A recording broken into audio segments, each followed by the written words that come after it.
I was the son of the wealthiest man in Capital City. Now that I was pushing 28 and still single, my mom finally lost her patience. She gave me an ultimatum: go on a blind date or she'd disown me. On my way to the date, I passed by a luxury boutique and spotted a watch that immediately caught my eye. I was just about to pay for it when, out of nowhere, a man barged in from behind and slapped a black card down on the counter. "I'll take this watch. Wrap it up for me," he said. I stayed calm and said politely, "Sir, I saw this watch first." However, he just scoffed and snapped back, full of arrogance. "A broke nobody like you can look but not afford it. Get lost. I'm the assistant to Ms. Jackson, the CEO of Jackson Group. In this city, if I want something, no one will fight me for it." "Ms. Jackson? Isn't that the exact woman I was supposed to be meeting for the blind date?" Without another word, I pulled out my phone and dialed her number. "Selena," I said calmly, "do you know your assistant is out here throwing your name around to bully people?" My mom had been singing Selena Jackson's praises nonstop, and I figured this was the perfect chance to see just how she handled things. If even her assistant could act so arrogantly in public, and she didn't do anything about it, that would only bring trouble down the road. However, her cold, dismissive voice came through the phone. "How I manage my assistant is none of your business. You're meddling too much." Before I could say anything else, she hung up. As the saying goes, birds of a feather flock together. No wonder her assistant was so unabashed. His boss clearly enabled it. Across from me, the guy, Leo Woodolph, was already laughing like he'd won the lottery. "What a joke. Just look at yourself, all broke and pathetic, and you actually think you can cozy up to our CEO, Ms. Jackson?" I usually kept a low profile. I dressed simply, but that didn't mean I would just let someone walk all over me. "Judging people by appearances is the dumbest thing you could do,"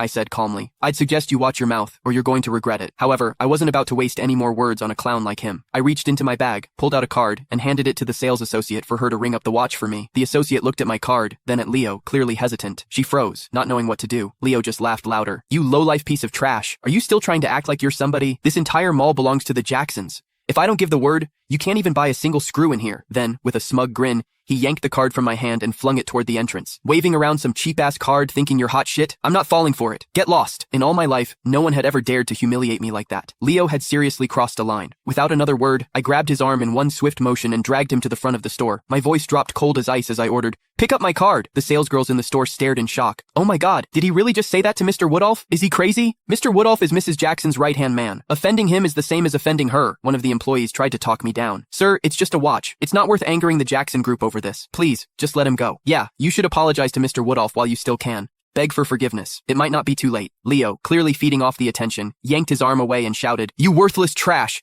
Get down on your knees right now, and maybe I'll consider letting this slide. Otherwise, I hope you're ready to lose everything." Now I've seen everything. After years of seeing Mom threaten people, now it was my turn to be threatened. A cold smirk tugged at the corner of my lips as I turned to Leo. "A dog hiding behind someone else's power, huh? Even Selena wouldn't dare say something as crazy as that. And you? Who the hell do you think you are? Who are you calling a dog?" he snapped. I looked around. "You hear anyone else barking around here? You bastard!" Furious, Leo clenched his fist and threw a punch at me. I stepped back effortlessly, dodging him completely. He missed and slammed face first onto the floor. Wow, Leo. Click the link in my bio to get the full story for free.